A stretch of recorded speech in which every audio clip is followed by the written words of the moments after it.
Hey guys, what's up? How are you? How's it going? I hope you all doing great. This is a new lesson, and we are going to continue talking about the most common English phrases and words and sentences that you really need in your daily life. If you're ready, we're going to get started. And as you remember, we stopped at back in the day and we talked about that. We finished that. And for this lesson, the first thing that we're gonna discuss is I haven't seen you for ages, or I haven't talked to you for ages. For ages, you might know or you might recognize this word as the age of someone, right? When, for example, you're filling a form or something like that, you see something like written which says age. That means your age, like how old are you, and you're gonna write down your age in there, like as a number, 20 or 30 or whatever. But here, when you say for ages, that means for a very long time. It's not about your age or it's not about someone's age, but it's about a very long period of time. So when you hear something like this, for example, you just met your friend and he says, "Hey, I haven't seen you for ages. Where have you been? I haven't seen you for ages." When you hear something like this, directly understand that for ages means for a very long time. So, I haven't seen you for a very long time. I haven't seen you for ages. I haven't seen you for ages. Hey, what's up? How are you? I haven't seen you for ages. Yeah, of course, I know. Yeah, I've been really busy. And blah blah blah. So, if I give you another sentence, I haven't talked to him for ages. I haven't talked to him for ages. So here again, for ages, recognize this word with for, like for ages together. When you hear for ages, that means for a very long time or for a very long period of time. I haven't talked to him for ages. I haven't talked to him for ages. That means I haven't talked to him for a very long time. It could be weeks, months, or years. We don't know. Okay, another example. I've been waiting for you for ages. That means I've been waiting for you for a very long time. I've been waiting for you for ages. I've been waiting for you for ages. For ages. Like if you say it fast, for ages. For ages. For ages. For ages. For ages. Just like that. I hope it's clear. So let's continue. This was the first word, and the second one is as good as new. As good as new. When something as good as new, that means that thing is in a very good condition, just like new. So in another way, we can say it's just like new. However, it's not new. It's maybe used, or it's a second-hand thing or tool or device or something like that, but it's in a very good condition, and you know that word, in a very good condition, and also the opposite of this word is in a very bad condition. That means it's very used and old, and you can't use it properly anymore because somebody else was using this for a very long time. And now when you say something as good as new, as good as new, you see? As good as new. As good as new. But you're not going to pronounce it like as good as new. Don't make these words separated. Just like as good as new. All together. As good as new. As good as new. As good as new. So, as I told you, this means something something which is in a very good condition, and it's just like new. However, it's used, but it looks like a new device or new something. For example, if I give you in a sentence, wow, look at this car, it's as good as new. What can you understand from the sentence is that this car is not new, but it looks new, right? So when I say it's as good as new, that means this car is in a very good condition and it looks like you're the first one that you want to use this car. So just like this, guys. Another example. It's a second-hand phone, but it's as good as new. It's a second-hand phone. I'm telling you that this is not new, and this is a second-hand phone. So second-hand means something which is not new, and it was like someone else's phone or someone else's stuff. So when I say it's a second-hand phone, you know, in Kurdish we call it dasadu. That means it's not new. And for example, I have my phone right here in my hand, and if I want to sell my phone, you directly understand that this phone is not new and it is a second-hand phone. So the price will be lower, a lot lower, especially in Kurdistan. If you buy something as a second-hand, it will be it will be a lot cheaper than the new one. Even in like other countries like the same, but in Kurdistan it's a lot cheaper than the new one.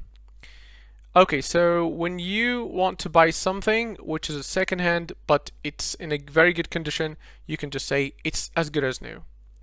So my phone, guys, if you want to buy my phone, it's however, it's a second hand phone, but it's as good as new. So that means it looks and it is actually not just look.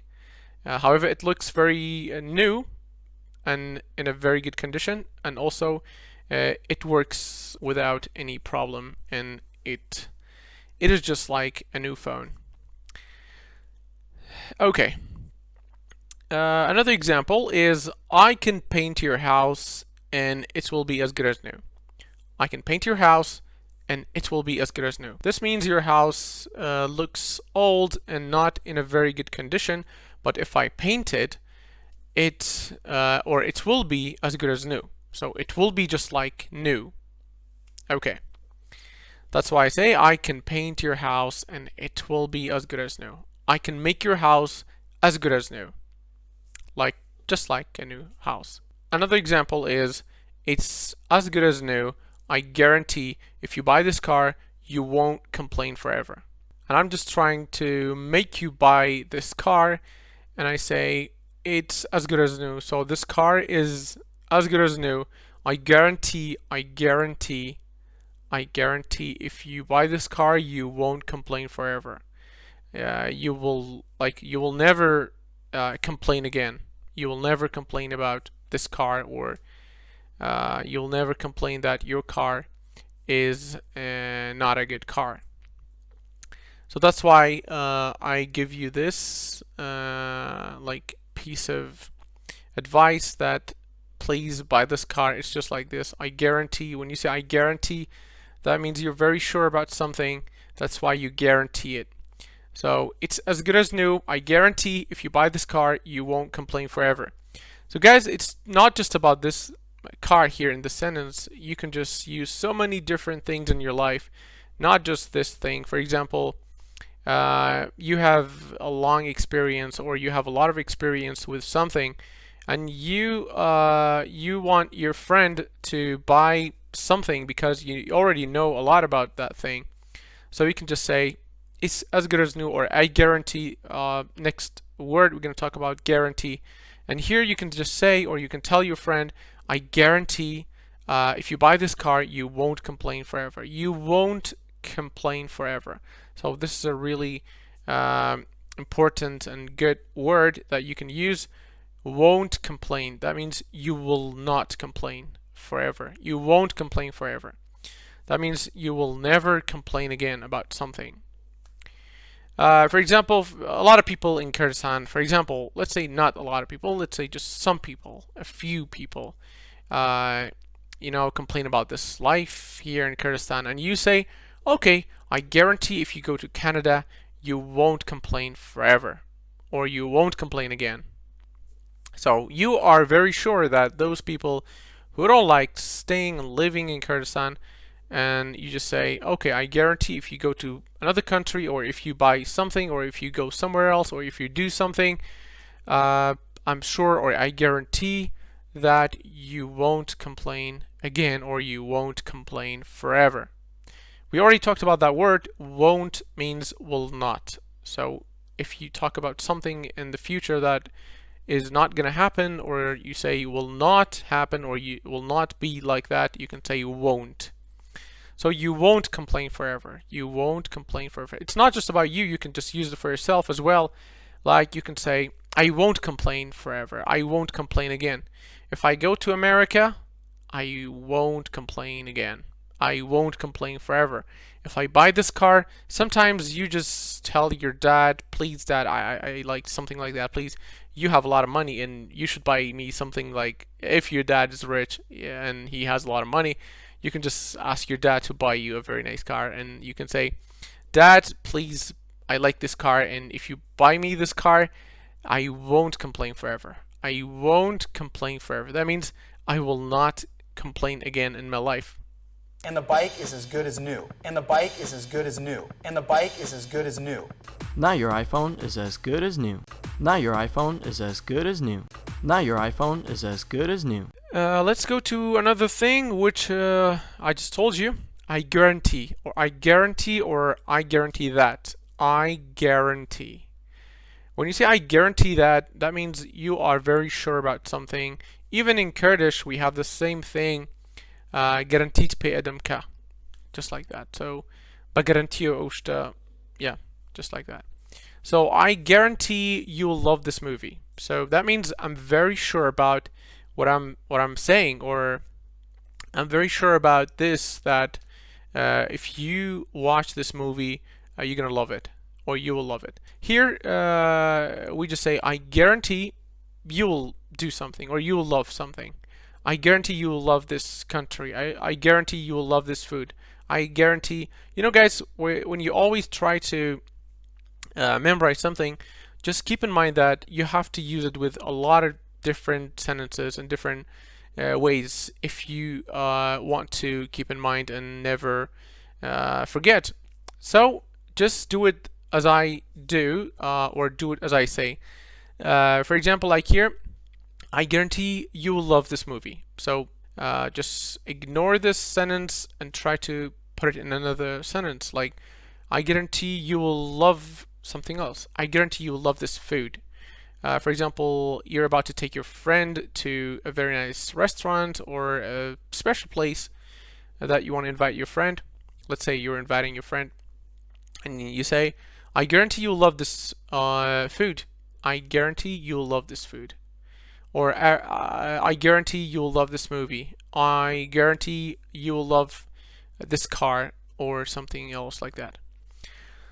Okay, another example, I guarantee that. You see guys, so it could be used like in some different ways, like I guarantee, or I guarantee that. So here, I guarantee that you will enjoy your trip to Malaysia. I guarantee that you'll enjoy your trip to Malaysia. Okay. Another example, it's worth the price. I guarantee you. Here, I guarantee you. You see? I guarantee you. So you can use it like in 3 different ways. I guarantee that, or I guarantee you. Guaranteed adame in Kurdish. Guaranteed adame ka. I guarantee you. So it's worth the price. Here, another example. It's worth the price. That means the price is like it's a fair price, and the price is good. It's worth it. Sometimes you buy something and you think that it's overpriced. Like it's the price is a lot more than the worth of that thing, the value of that thing. So here we say it's worth the price. That means the price is good. The price is good, and the value of this thing is very good. It's valuable comparing to the price. So when you say it's worth the price, that means you like the price. you're not complaining about the price. It's worth the price. I guarantee you. You won't be dissatisfied with the service. You won't be dissatisfied with the service. Guys, you remember this word, but not like this. We talked about in the previous levels, we talked about satisfied. I was satisfied with the service. I'm satisfied with the service. Satisfied means that you like something and you're not complaining about it. So you're satisfied with something. But here is dissatisfied. Dissatisfied is the opposite of word satisfied. So it's just the opposite of that. So you won't be dissatisfied. You won't be dissatisfied with the service. That means, of course, you'll be very satisfied. That's the way we use this word. When you say you won't be dissatisfied. So this is the negative of this word. You won't be dissatisfied. You won't be dissatisfied with something, with the service, with the food, with anything else. So here is like a new word for you guys. Dissatisfied. Dissatisfied.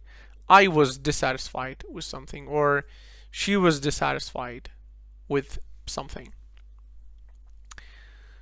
Okay. Sometimes you buy things that they are very pricey, or they're very expensive. But when you say it's worth the price, when you buy something and that thing is very expensive, but you still love it because it's worth it. Or you can say it's worth the price. It's worth the price. That means, however, it's expensive, but it's worth it because it's a great service and you are very satisfied about it. Or maybe it's a device, or it's a machine, or a car that it has a lot of features comparing to other cars or other devices, and that's why you say it's worth the price. So you can use it with a lot of different things. For example, you buy a Mercedes car and you know that it costs a lot of money, right? But you say it's worth the price. It's worth the price. That means, however, it's very expensive, but it's worth it. And no worries that you paid a lot of money for that car because it gives you a lot of features and, satisfaction. Let's talk about another thing, which is it's going to take time. So here when you say it's going to take time, that means it's going to need a lot of time. Or it's going to take long. It's going to take long. So it's going to take time or it's going to take long. Both could be, or it could be used in the same way, or it can have the same meaning. It's going to take time or it's going to take long. Don't worry, it's going to take long, but you should wait. Or it's going to take really long. It's going to take long or it's going to take really long. This is longer than long, or it's going to take no time. So when you say it's going to take no time, that means it's going to take a very short time or short period of time. So as you can see, guys, it's going to take time. If something is going to take time, or if something is going to take long or really long. So guys, these three sentences, like it's going to take time, or it's going to take long, or it's going to take really long, these three can be used for something which needs a long time or a very long time. But the fourth one, it's going to take no time, can be used for something that doesn't need a very long time, or it needs just short time. Okay, if I give you some examples, like the first one is going to take time. For example, if you find a job, or you can say it's not so easy to find a job. It's going to take time, right? Especially in Kurdistan, or in Iraq, Kurdistan, or Iran, or these neighbor countries. It's not so easy to get a job, so it's going to take time, right? Or it's going to take long. If you want to get a job, or if you want to find a good job, it's going to take long, of course. Or if you want to finish your college, or if you want to finish your study, of course it's going to take really long, right? Or if you want to go to, let's say, Istanbul from Slimani or from Erbil, it's going to take really long, right? You know, especially by car. So if you want to go by car, if you want to go to Istanbul by car, it's going to take really long. You know that. Maybe more than 30 hours, approximately. I'm gonna just you know, say it as a guesswork. Okay. It's gonna take no time.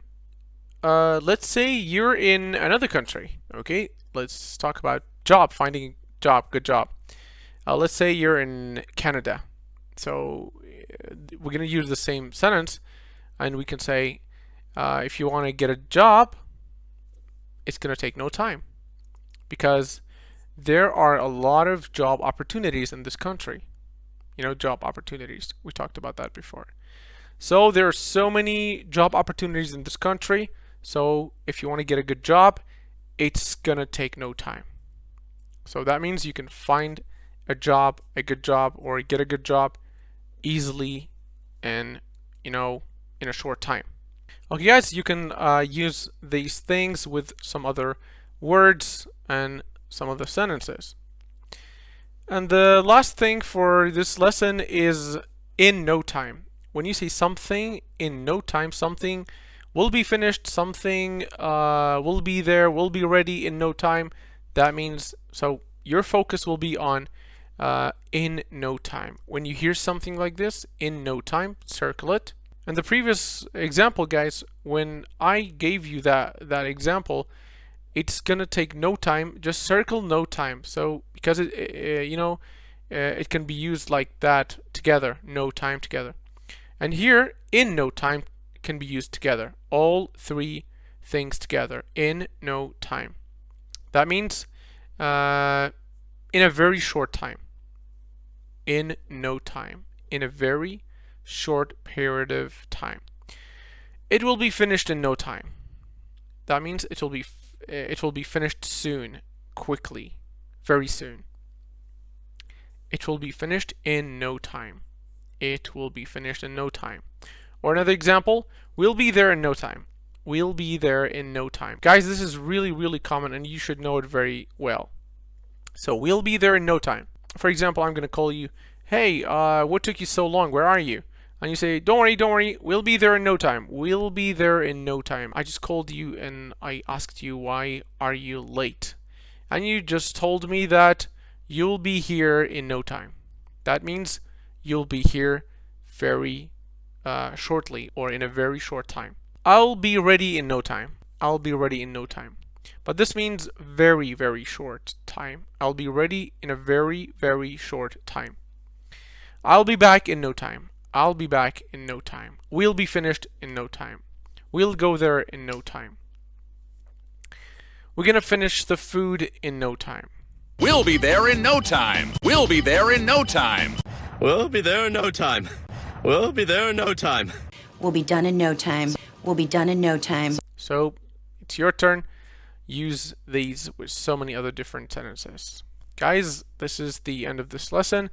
Hope you liked it, and I hope you know, you guys use all of these sentences with different things, with your examples, with different examples that you have on your mind. Thank you. Thanks for listening, and hope to see you soon in the next lesson. Take care. Have a good day.